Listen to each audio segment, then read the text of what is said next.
모의고사 대비 내용 정리 한번 해보도록 할게요. 첫 번째로 다룰 내용은 열기관입니다. 열기관의 경우에는 우리가 이미 내용을 좀 알고 있어요. 산업혁명이 가능하게 된 계기가 바로 이 열기관. 그 중에서도 증기기관 때문이죠. 그래서 열기관의 정의는 다음과 같습니다. 열에너지를 이용해서 역학적인 1을 만들어내는 장치를 우리는 열기관이라고 불러주고요. 열기관에서는요, 에너지의 전환과 보존이 일어나게 되는데 당연히 열에너지를 이용해서 역학적인 1을 만드는 거고, 역학적인 1이라고 함은 역학적 에너지로부터 만들어지는 과정이니까, 왜냐하면 에너지의 의미 자체가 1을 할 수 있는 능력이잖아요. 그래서 당연히 에너지 전환 과정은 열 에너지가 역학적 에너지로 전환된다라고 보시면 됩니다. 그 다음에 에너지 보존에 대한 내용은 일단 역학적 에너지는 보존되는 조건들이 있지만 일반적으로 총 에너지는 항상 일정하게 보존이 돼야 됩니다. 그래서 여기에서 우리가 열기관이 공급받는 열에너지를 Q1이라고 할 거고, 이 열기관이 Q1을 받아서 한 1의 양을 W라고 하면 나머지의 차이만큼 Q1에서 W만큼을 뺀 만큼은 외부로 버려지게 방출이 되게 되는 겁니다. 이때 처음 공급받은 양과 배출되는 양, 1을 한 양의 총합은 항상 일정해야 된다라는 것만 정확히 알고 계시면 될 것 같아요. 그래서 이런 열기관의 예로는 이제 산업혁명이 가능하게 됐던 증기기관이 있고, 그리고 우리가 보통 자동차에 사용하는 가솔린이나 디젤 기관도 있고, 비행기에 주로 사용이 되는 제트기관과 같은 애들이 있습니다. 얘는 결국은 일을 하기 위한 장치이기 때문에 효율이 굉장히 중요해요. 근데 우리가 과학에서의 효율은 항상 투자 대비 산출이라고 생각해 주시면 될 것 같아요. 내가 투자를 얼마만큼 했는데 그 중에서 얼마만큼의 결과물을 얻었냐. 이때 결과물이라고 하는 건 열 에너지를 투자받아서 역학적인 일을 만들어내는 거니까 투자가 열 에너지고 그 다음에 역학적인 일이 산출 결과가 되는 거겠죠.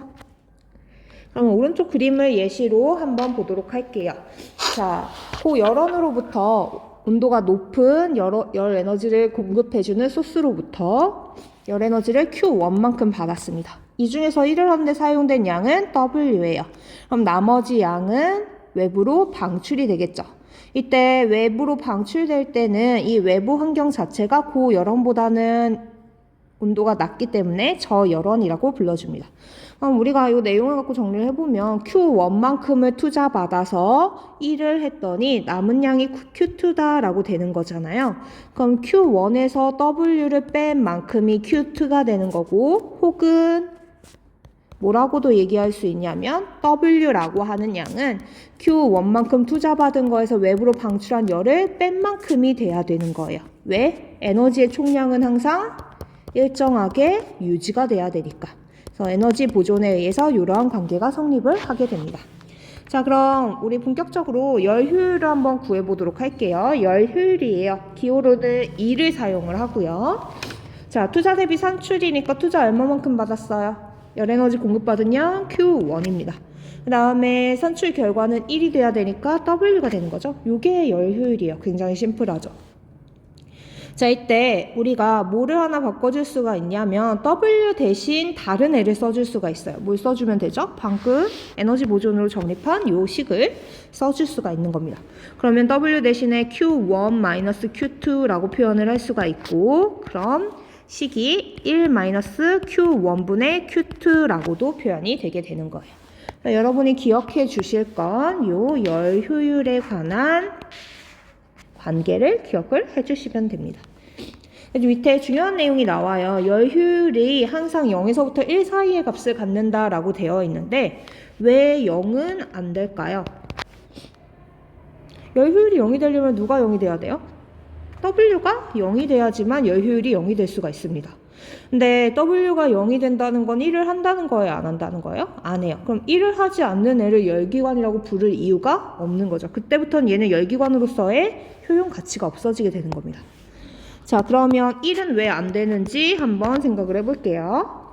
자, 1이 되려면 열 효율이 1이라고 하는 값을 가지려면 어떻게 해야 되냐면 W랑 Q1이 같은 값을 가져야 돼요. 즉 무슨 말이냐, 투자받은 열 에너지를 모두 다 일하는 데 사용을 해야 된다는 뜻입니다. 우리가 라면을 보글보글 끓일 때 가스레인지에서 발생한 열 에너지가 모두 다 라면을 끓이는 데만 사용이 될 수는 없어요. 공기중으로 방출되거나 혹은 바닥을 타고 외부로 버려지는 열이 있을 수밖에 없습니다. 우리는 현실적으로 투자받은 열 에너지를 모두 다 일하는 데 쓸 수가 없어요. 그러면 Q1이 W가 될 수 없으니까 당연히 1도 될 수가 없게 되는 거죠. 그럼 우리 문제를 한번 풀어보도록 할게요. 어떤 장치에 1000kcal의 열 에너지를 공급했더니 300kcal의 1을 했대요. 이를 설명한 내용으로 옳은 것을 모두 골라보라 라고 되어 있네요. 1번입니다. 열기관이 방출한 열 에너지는 300kcal다 라고 되어 있는데, 자, 1000만큼 투자받아서 1을 한 양이 이게 Q1이 되고 얘가 W가 되는 거죠. 300이에요. 그럼 버려지는 양은 얼마여야 돼요? 700kcal가 돼야 됩니다. 1번과 2번이 모두 날아가요. 열 효율 구하라고 하네요. 열 효율은 투자 대비 산출. 투자 얼마? 1000만큼. 그래서 1 얼마? 300만큼. 그럼 열 효율은 0.3이 돼야겠죠? 그래서 3번은 맞는 말, 4번은 땡. 하지만 모두라고 했으니까 끝까지 한번 풀어보도록 합시다. 자, 이 장치는 열기관이다 라고 했는데 열기관의 정의 자체가 뭐였어요? 열 에너지를 받아서 역학적인 일을 하는 기계. 그러니까 당연히 5번은 맞는 말이 되는 거죠. 2번 보도록 합시다. 그러면 자동차에 공급된 에너지와 전환된 에너지의 비율을 나타낸 것이라고 해요. 자, 그러면 우리가 보시면 에너지 효율을 기억해서 구하래요. 에너지 효율 당연히 투자 대비 산출이죠. 이 자동차는 화석연료, 석유를 공급을 받았을 거예요. 화석연료가 갖고 있는 에너지를 우리는 뭐라고 해요? 화학에너지라고 합니다. 그러면 효율은 화학에너지 100만큼 받아서 얘가 1을 얼마만큼 했냐인데, 얘는 뭘 하기 위한 장치예요? 달리기 위한 장치예요. 그러면 얘가 한 일은 당연히 운동에너지로 발현이 되겠죠. 그러면 산출이 35가 되면서 결국은 0.35라고 하는 값이 되는 건데, 효율에서 가끔 이렇게 0과 1 사이의 값이 아니라 %로 표현을 하는 경우가 있어요. 그럼 그냥 단순하게 뭐 해주면 돼요? 곱하기 100하고 % 기호만 붙여주시면 됩니다. 그래서 기억은 맞는 말. 자, 100 중에 35를 1하는 데 썼어요. 그럼 외부로 버려지는 건 얼마여야 돼요? 65%여야겠죠. 실제로 봐도 배기가스나 타이어, 지면과의 마찰열로 인해 방출되는 게 45, 그 다음에 엔진이, 뜨거운 엔진에서 방출되는 열이 20%니까 더해서 65%가 돼야 되는 겁니다. 자, 디귿입니다. 자동차의 운동에너지는 최종적으로 위치에너지로 전환된다라고 했는데 그림에서 떡하니 무슨 에너지라고 했어요? 운동에너지라고 했으니까 당연히 땡이 되는 겁니다. 3번 한번 볼게요. 그림은 열을 이용해서 일을 하는 장치에서 열과 일의 출입을 나타낸 것이라고 합니다. 자, 열기관이니까 당연히 열 에너지가 뭘로 전환돼요? 1로 전환이 돼야겠죠. 기억은 맞는 말. 자, 그런데 여러분이 이제 이 니은을 되게 어려워하는데 봐봐. 열기관이 만들어지면 걔의 열 효율은 만들어진 순간부터 결정이 지어지는 거예요. 예를 들어서 집에 냉장고 있잖아요. 냉장고에 에너지 효율 표가 있을 텐데 내가 냉장고한테 전기 에너지를 더 공급한다거나 덜 공급한다 그래서 이 에너지 효율이 달라지지는 않아요. 그러다 보니까 에너지 효율을 바꾸고 싶으면 다른 열기관을 사용해야지 동일한 기관 내에서는 열 효율이 같아야 되는 겁니다. 그러면 열 효율은 기관이 정해지면 이미 결정되어 있는 값인 거예요. 얘는 항상 한 기관에서의 열 효율은 일정해야 되는 겁니다. 그럼 봐봐요. 열 효율은 투자 대비 산출이니까 Q1만큼 공급받아서 1을 W만큼 했어요. 이 값이 일정하다라는 건 Q1을 증가시키면 누구도 증가해야 된다? 1도 증가해야 된다라는 뜻이 되는 거죠. 그렇잖아요. 자동차에도 에너지 효율이 정해져 있는데 자동차한테 연료를 더 공급하면 갈 수 있는 거리가 늘어나는 거지 얘의 효율이 증가하는 건 아닙니다. 자, 그런데 식을 이렇게도 표현할 수 있지만 어떻게도 표현할 수 있다 그랬어요? W라고 하는 게 뭐니까? Q1만큼 투자해서 버려진 Q2를 뺀 거랑 같으니까 W 대신 Q1-Q2를 쓸 수가 있고, 그러면 식이 1-Q1분의 Q2로 표현이 됩니다. 그럼 봐봐요. 열 효율이라고 하는 건 Q1-Q2가 크면 클수록 값이 어떻게 돼야 돼요? 1에서 빼야 되는 값이 커지는 거니까 에너지 효율이 작아지게 되는 거죠. 그래서 나쁘다라고 표현을 해줘야 되는 겁니다. 4번 한번 풀어볼까요? 그림은 고열원에서 2000줄의 열량을 공급했더니 외부에 800줄의 일을 하고 저 열원에 Q2만큼의 열량을 방출하는 열기관이래요. 에너지의 총량은 항상 어때야 된다? 일정하게 보존이 돼야 된다. 왜 2000 투자 받아서 일하는데 800 썼으면 버려지는 양이 얼마? 1200이어야겠죠? 그래서 기억은 땡. 자, 열 효율 구하래요. 뭐 하면 돼요? 투자 2000에 받아서 1 얼마나 했는지 구하시면 됩니다. 그러면 1000분의 10분의 4가 되니까 0.4라서 니은은 맞는 말. 열기관에서의 에너지 보존 법칙은 성립하지 않는다라고 했는데 에너지 보존 법칙이 성립하지 않으면 Q2가 1200이라는 거 구할 수 없었겠죠? 에너지 총량은 항상 일정하게 보존이 돼야 되는 겁니다. 그래서 얘는 땡. 5번입니다. 그림은 열기관을 모식적으로 나타낸 것인데요. 이 열기관에 매초 1000kcal 열을 공급했더니 매초 750kcal의 열이 배출되었대요. 이를 설명한 내용으로 옳은 것만을 보기에서 있는 대로 골라보라 라고 되어 있어요. 열 효율을 구하라고 했으니까 그대로 구하시면 되죠. 그런데 열 효율 구하려면 뭐를 알아야 돼요? W의 값. 자, 모든 에너지의 총량은 항상 일정해야 됩니다. 그러면 1000에서 W만큼 1을 했더니 남은 부분이 750이래요. W는 얼마? 250. 그럼 열 효율은 투자 1000에 비해서 1을 얼마만큼 했냐가 되는 거라 0.25가 돼야 되는 거죠. 기억은 네. 그리고 방금 구한 것처럼 매출 열기관이 한 일은 당연히 250kcal이어야겠죠. 자, 아까랑 똑같은 얘기입니다. 매초 공급되는 열 에너지를 줄인다고 해서 열기관의 열 효율이 커지지는 않아요. 그냥 1의 양이 뭐 할 뿐이에요? 줄어들 뿐인 거죠. 6번입니다. 어떤 열기관에 매초 500kcal의 열을 공급했더니 매초 400kcal의 열이 배출되었대요. 그러면 1은 얼마만큼 한 거예요? 100만큼 했어야겠죠? 에너지 보존에 의해서. 자, 이 열기관의 열 효율을 구하라고 합니다. 투자 얼마? 500. 한 일 얼마? 100. 그러면 0. 얼마가 나와야 돼요? 2가 나와야겠죠? 바로 이어서 이제 나머지 9-3, 4, 5단원의 내용을 한번 정리해 보도록 할게요. 자, 우리가 지구에서 생명활동이 가능했던 이유는 태양으로부터 에너지를 전달받았기 때문이에요. 그래서 이 지구 에너지의 근원인 태양 에너지가 어떻게 생성되는지를 한번 알아보도록 하겠습니다.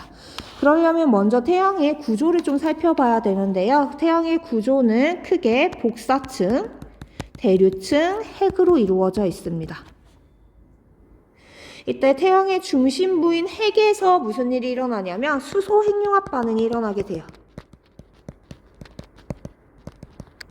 이 수소 핵융합 반응으로 인해서 무슨 일이 발생하냐면 에너지가 생성이 되게 되는 거죠.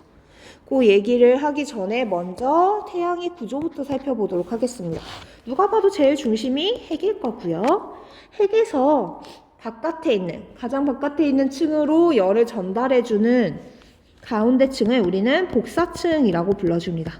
복사층이라고 불리는 이유는 뭐 때문이냐면 얘가 핵에서 발생한 에너지를 가장 바깥의 층을 대류층이라고 해주는데 이 대류층으로 전달해주는 역할을 해요.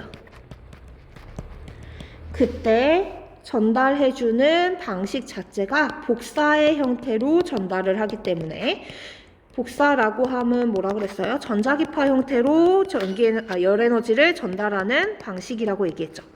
그래서 이렇게 전달하기 때문에 복사층이라고 불리고요. 가장 바깥층은 열의 대류가 일어나기 때문에 대류층이라고 불러줍니다.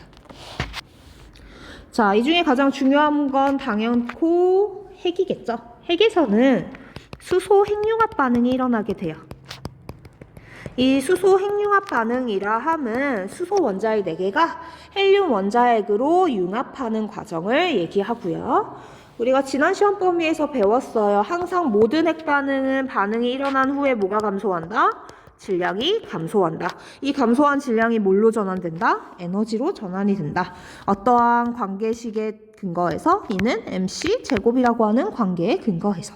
그래서 아주 작은 양의 질량 감소도 막대한 양의 에너지를 만들어낼 수가 있다라는 얘기를 원자력 발전할 때, 핵분열 발전할 때 이야기를 했었어요.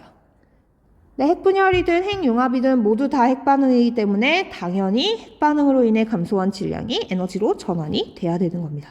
자, 수소 핵융합 반응이 일어나면 4개의 수소 원자핵이 융합해서 1개의 헬륨 원자핵이 만들어지게 됩니다. 이 과정에서 질량이 필연적으로 감소할 수밖에 없는데 이 감소한 질량이 바로 에너지로 전환이 되게 되는 거죠. 자, 밑에를 보면은요, 제가 위에서는 완전히 간단하게 수소 원자핵 4개가 하나의 헬륨 원자핵이 되는 거예요 라고 했지만 실제 과정은요, 수소 원자핵 4개만으로는 안 됩니다. 그래서 실제 필요한 건 수소 원자핵 6개고요. 얘네들이 수소 원자가 됐다가 그리고 헬륨 원자핵이 됐다가 그리고 다시 탄소 원자핵이 됐다가 헬륨 원자핵이 되는 중간 과정들이 존재를 해요. 이 중간 과정을 외우실 필요는 없고요. 뭘 알고 계시면 되냐면 이 계속 일어나는 중간 과정들도 결국은 모두 다 핵반응이에요. 그러면 핵반응이니까 당연히 뭐가 발생을 해야 돼요? 질량 감소가 일어나야 되는 겁니다. 이 감소한 질량이 뭘로 전환돼서 방출이 된다? 에너지로 전환돼서 방출된다 라는 것만 정확히 기억해 주시면 돼요. 그럼 모든 과정에서 에너지가 연쇄적으로 방출이 되고 얘네들로 인해 태양이 지구에서의 생명활동과 에너지를 책임질 수가 있게 되어지는 거죠. 자, 이렇게 만들어진 태양 에너지는요, 지구로 전달이 되게 됩니다. 그리고 지구에 도착한 태양 에너지는 일부는 흡수가 되고 일부는 우주 공간으로 다시 반사돼서 방출이 돼요. 그러면서 지구 내에서는 에너지의 순환이 일어나게 됩니다.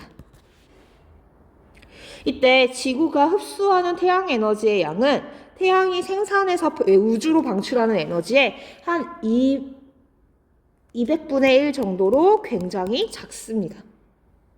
미안해요. 제가 지구과학이 전공이 아니다 보니까 200분의 1이 아니라 20억분의 1이네요. 어쩐지 숫자가 너무 작다 그랬어요. 이거 수업 시간에 한번 수정해 드릴게요. 20억분의 1 정도로 굉장히 작은 양입니다. 자, 그 과정을 한번 살펴보도록 합시다.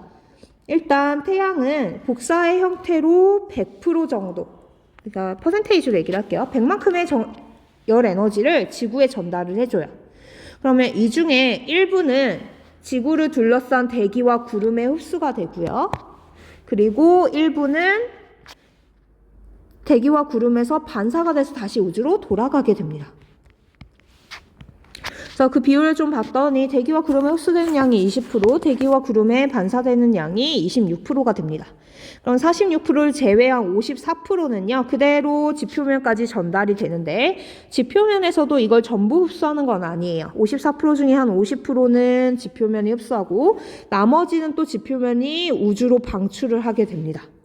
그래서 계산을 해보면 지구라고 하는 애는 대기와 지표를 포함하는 개념이니까 대기와 지표에서 흡수하는 총량이 70이 됩니다. 그리고 우주로 반사되어서 방출되는 양이 30%가 돼요. 둘을 더하면 처음 태양으로부터 받은 100%가 돼야 되는 거죠. 왜? 에너지의 총량은 항상 일정해야 되니까.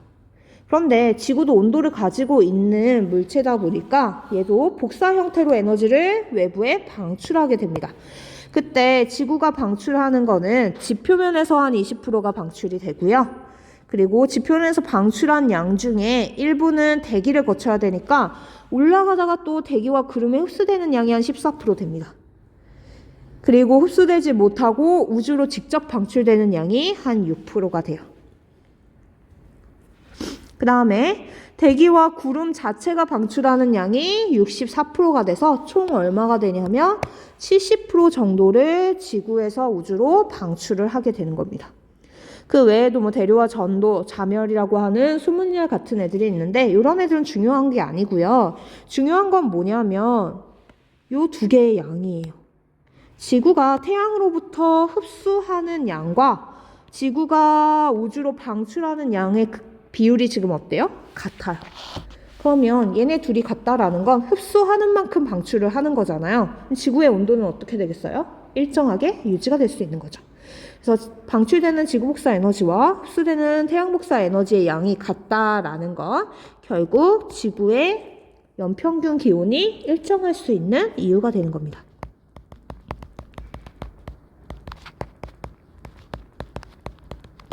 자, 이렇게 지구에 도달한 태양 에너지는요, 우리가 지구의 구조를 좀 살펴보면 지구는 둥글잖아요.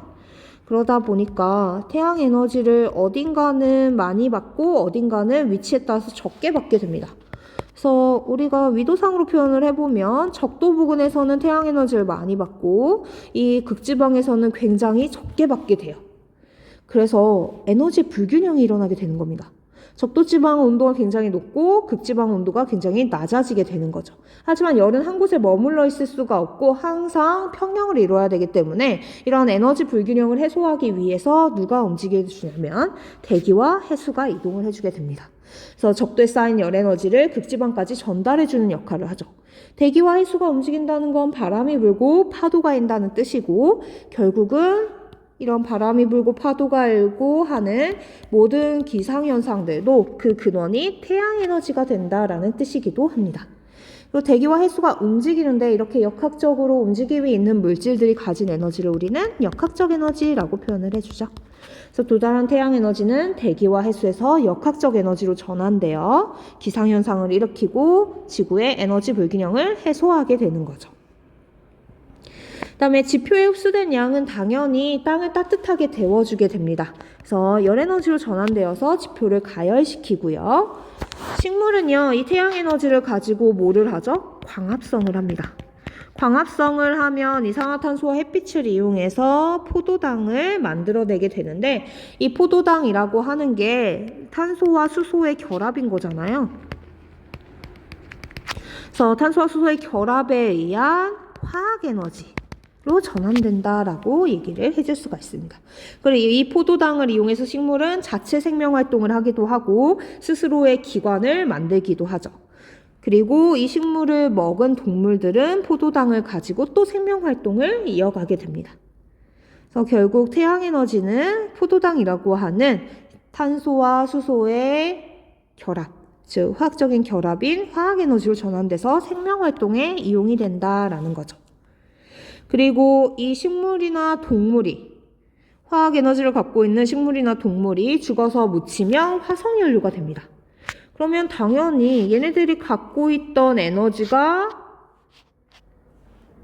그대로 화석연료의 에너지가 되겠죠? 그래서 화석연료가 가진 에너지를 화학에너지라고 얘기를 해주게 되는 거예요.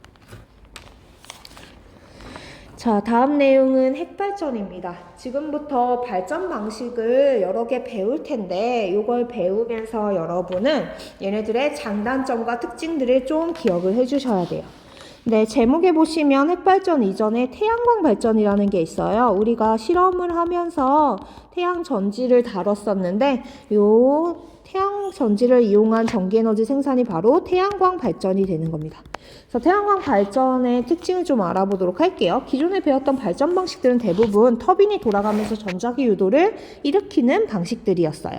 하지만 태양광 발전은 굉장히 특이합니다. 일단 얘를 하려면 태양광 패널이 필요를 해요. 태양광 패널이라 하면 태양 전지를 얘기를 하는 겁니다. 그래서 이 패널을 햇빛에다가 이 패널에다 햇빛을 비춰주면 광전 효과라고 하는 현상이 일어나게 됩니다. 이건 아인슈타인이 발견해서 노벨상을 받게 된 주제고요. 금속에다가 빛을 비췄더니 전자가 뿅 하고 튀어나오는 현상을 얘기를 해요. 이때 튀어나온 전자는요, 당연히 이동을 하게 되고 전자의 이동이라 하면 전류가 흐른다는 뜻이니까 그냥 단순히 태양빛을 비춰준 것만으로도 전기에너지를 생산하게 되는 거죠. 그래서 이 광전 효과로 인해 자유전자가 생산이 되고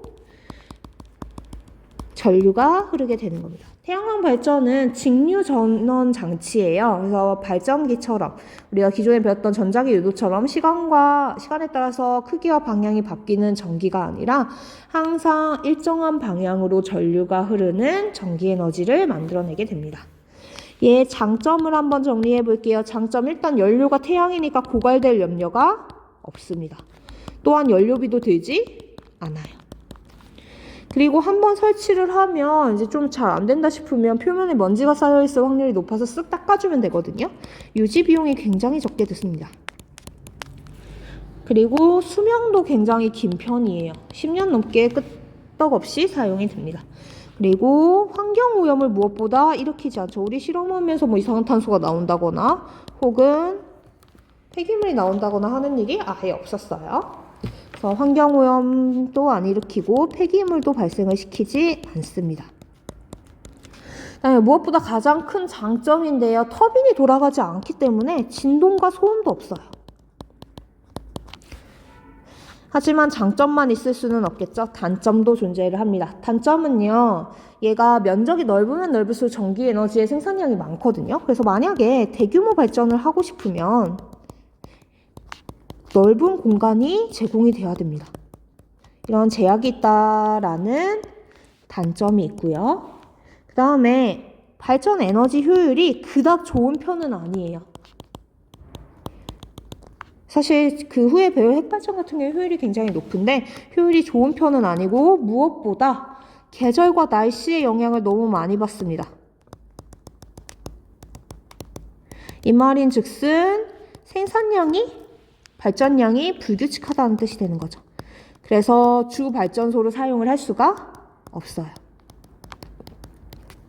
그 다음에 얘가 유지 비용은 굉장히 적게 드는데 초기에 설치 비용은 많이 듭니다. 태양전지가 생각보다 비싸요. 그래서 초기에 시설 비용이 많이 든다라고 하는 단점이 있어요. 근데 얘랑 여러분이 뭐를 많이 헷갈려 하냐면 태양열 발전을 많이 헷갈려 하거든요.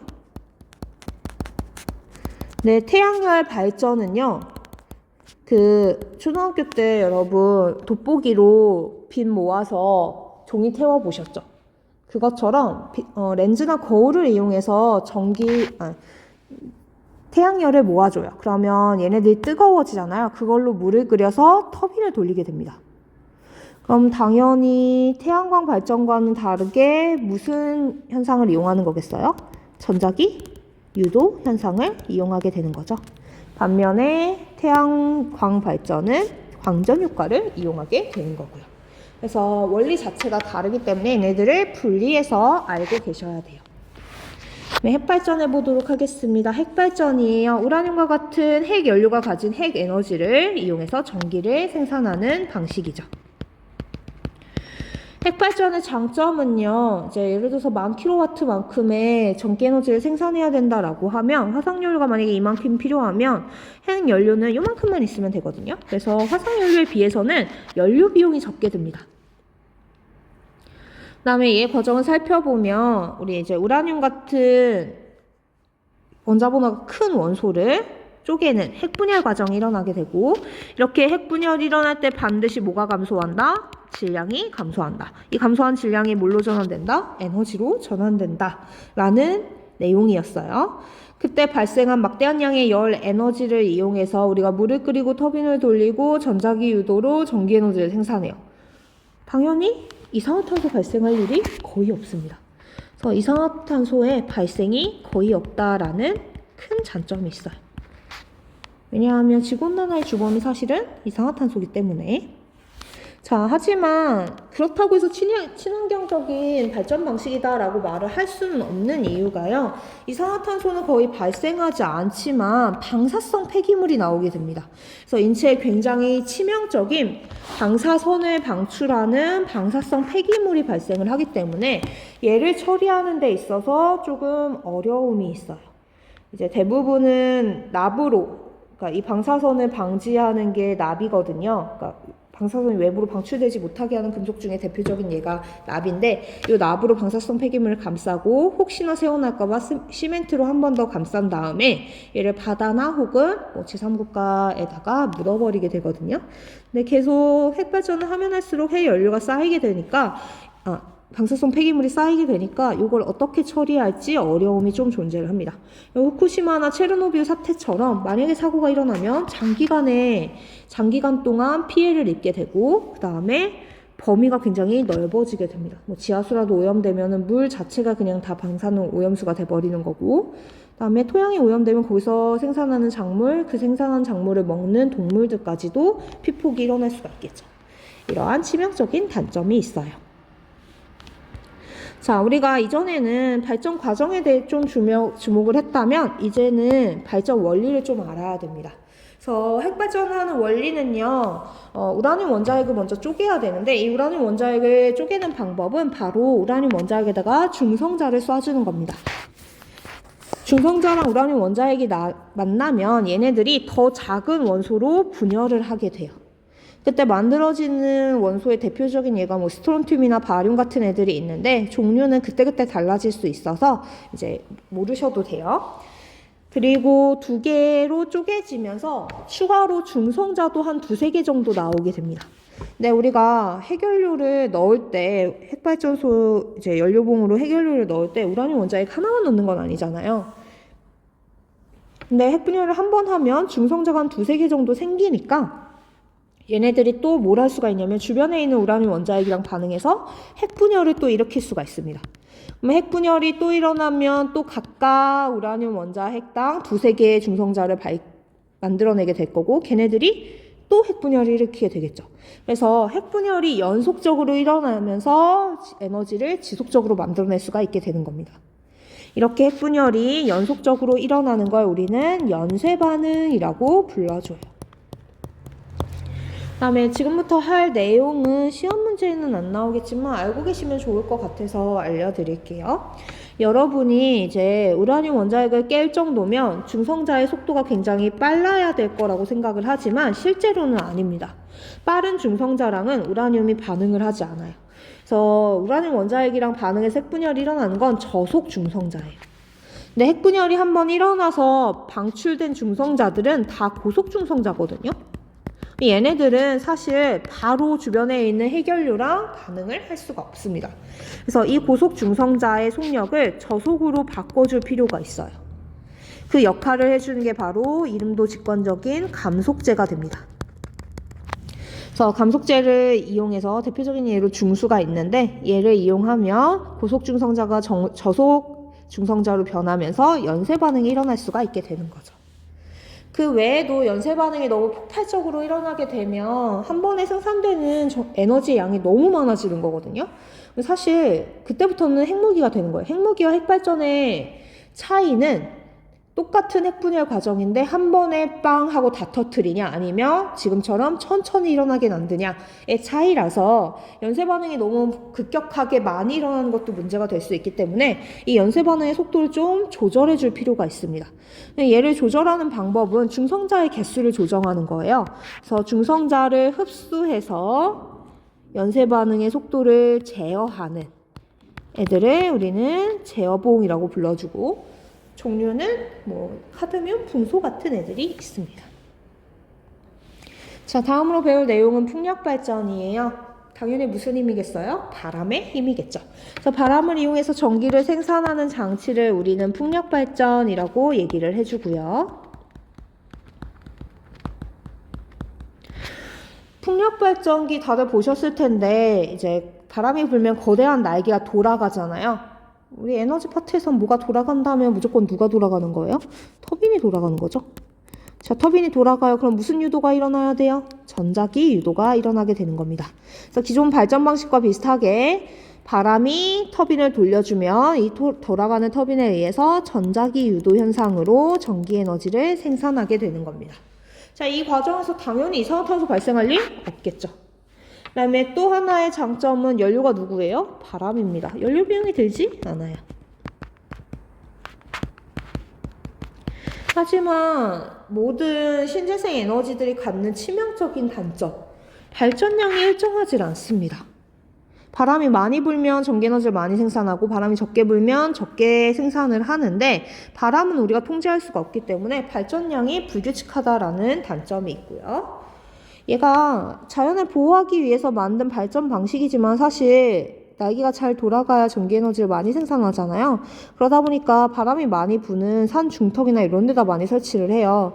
그러면 이제 산 중턱에 이 거대한 풍력발전기를 설치하기 위해서 막 산을 밀어버린다거나 혹은 이제 그 근처를 훼손시킬 수밖에 없겠죠. 그래서 자연을 보호하려고 만든 발전 방식이 자연환경을 훼손하는 그러한 아이러니한 면도 있다라는 것까지 알고 계시면 좋겠어요. 자, 지금 말한 이 풍력 발전과 같은 애들을 우리는 신재생 에너지라고 불러줍니다. 신재생 에너지의 정확한 정의는 다음과 같아요. 친환경적이면서 고갈되지 않아야 됩니다. 그럼 원자력 발전은 신재생 에너지일까요? 아닐까요? 일단 이산화탄소를 발생시키지 않아서 친환경적이라고 말할 수는 있기는 하지만 방사성 폐기물이 나옵니다. 그리고 연료인 우라늄은 자원이 한정되어 있는 광물이에요. 그러다 보니까 둘 다 조건이 성립하지 않아서 핵발전은 신재생에너지라고 부를 수가 없습니다. 신재생에너지의 예시로는 뭐 태양광, 풍력, 파력, 조력, 연료전지 이런 애들이 있거든요. 근데 여러분들이 이 신재생에너지라고 하는 용어가 한 단어인 줄 아시는데 얘는 원래 신에너지와 재생에너지의 합성어입니다. 그래서 여러분이 말하는 뭐 수력발전, 풍력발전, 태양광발전, 태양열 발전 이런 경우는 대부분 다 재생에너지예요. 재생에너지의 뜻이 뭐냐면 자연의 에너지를 변환해서 이 자연의 에너지라 하면 뭐 햇빛일 수도 있고요. 태양광에서의 그 다음에 바람일 수도 있고요. 물일 수도 있고 땅의 열인 지열일 수도 있고 생물 유기체일 수도 있습니다. 바이오 전지 같은 거, 바이오 연료 같은 거. 이 자연이 갖고 있는 에너지를 변환해서 사용하는 경우를 우리는 재생에너지라고 불러줘요. 풍력발전, 바람이 갖고 있는 에너지가 전기에너지로 전환된 거죠.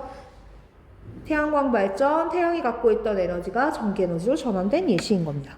그럼 신에너지는 뭐냐? 신에너지는 기존의 화석연료를 대체해서 사용하는 방식을 얘기합니다.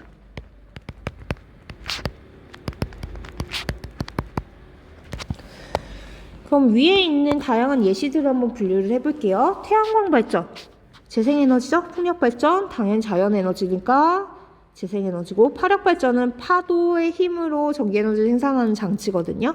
당연히 재생에너지. 조력 발전, 조수간만의 차, 모두 다 무슨 에너지? 재생에너지가 되는 거죠. 그러면 유일하게 우리가 배우는 단 하나의 신에너지는 바로 연료전지입니다. 자, 지금부터 얘네들에 대해서 알아보도록 할게요. 파력발전입니다. 파도의 운동을 이용해서 전기에너지를 생산하는 발전 방식이고요. 얘의 장단점은요, 당연히 파도는 항상 치는 존재이기 때문에 영구적으로 사용을 할 수가 있고요. 단점입니다. 파도가 약해지면 당연히 발전량이 적어지겠죠. 이때 원리는 뭐냐면요. 이렇게 파력발전기를 설치해 놓고 파도가 들이밀려 오잖아요. 파도가 치면 이 발전기 내부의 수위가 올라가게 됩니다. 그러면 수위가 올라가면 내부에 있던 공기가 바깥으로 빠져나가야겠죠. 그래서 바깥으로 빠져나가면서 터빈을 돌리게 돼요. 터빈이 돌아가니까 발전기가 돌아가면서 전기에너지가 생산되는 전자기 유도를 이용한 방식입니다. 반대로 물살이 들어왔다가 빠져나갈 때는 다시 외부로부터 공기가 유입될 거고 그때도 터빈이 돌아가게 되는 거예요. 그래서 이 원리는 공기의 압축과 팽창으로 전기를 생산하다 보니까 당연히 부산물이 발생하지 않습니다. 폐기물이라든가 아니면 오염물질이 발생하지 않아요.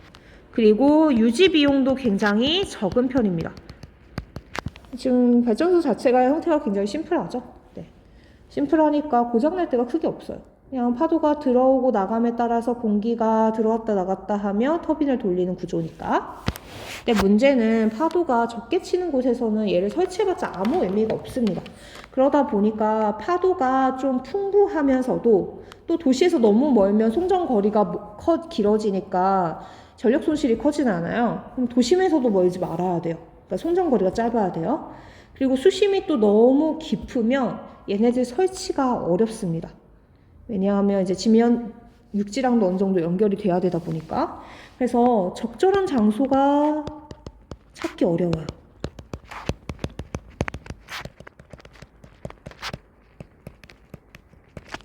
그 적절한 장소라 함은 송전거리도 짧아야 되고요. 그 다음에 수심도 깊지 않아야 되고요. 다음에 파도는 풍부한 연안이어야 되는 겁니다. 그래서 얘는 사실 그렇게 많이 하는 발전 방식은 아니에요. 다음은 조력 발전입니다. 조수반만의 차를 이용하는 거죠. 달과의 인력으로 인해서 발생하는 하루 2차례 밀물과 썰물로 인해 해수면 높이가 달라지는 걸 해수면 높이 차이로 전기를 생산하는 방식이에요. 얘 장점은요, 이제 그나마 다른 애들에 비해서는 규칙적이에요. 왜냐하면 조석 현상이 매일 2번씩 일어나고 시간도 대략적으로 알고 있기 때문에 다른 재생에너지 발전 방식에 비해서 지속적이고 예측 가능하다라는 장점이 있습니다. 그다음에 얘도 역시나 연료 필요 없고요. 그다음에 비용도 들지 않습니다. 비용도 굉장히 적게 들고요. 그다음에 오염물질을 발생하지 않아요. 친환경적이니까.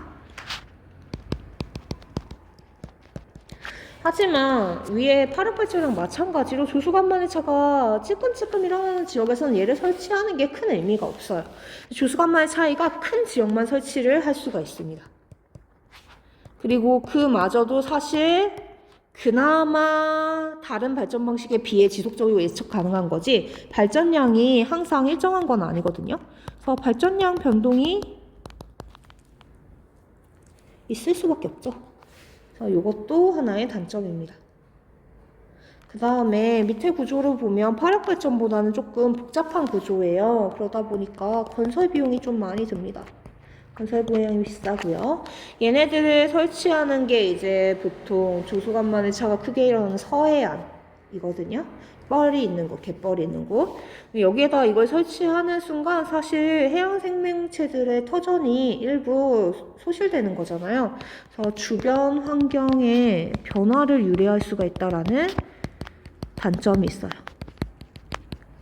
즉, 갯벌 같은 거를 파괴할 수가 있죠.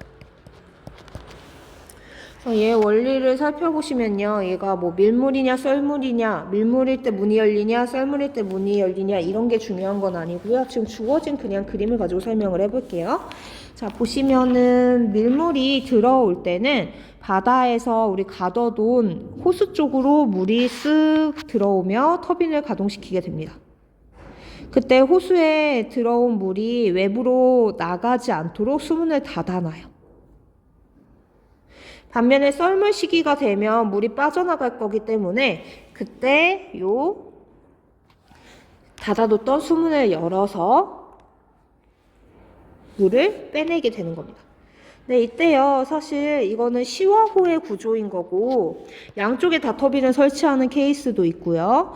혹은 이 터빈의 방향을 양방향으로 바꿔서 물이 빠져나갈 때랑 들어올 때 둘 다 발전을 할 수 있는 방식도 있습니다.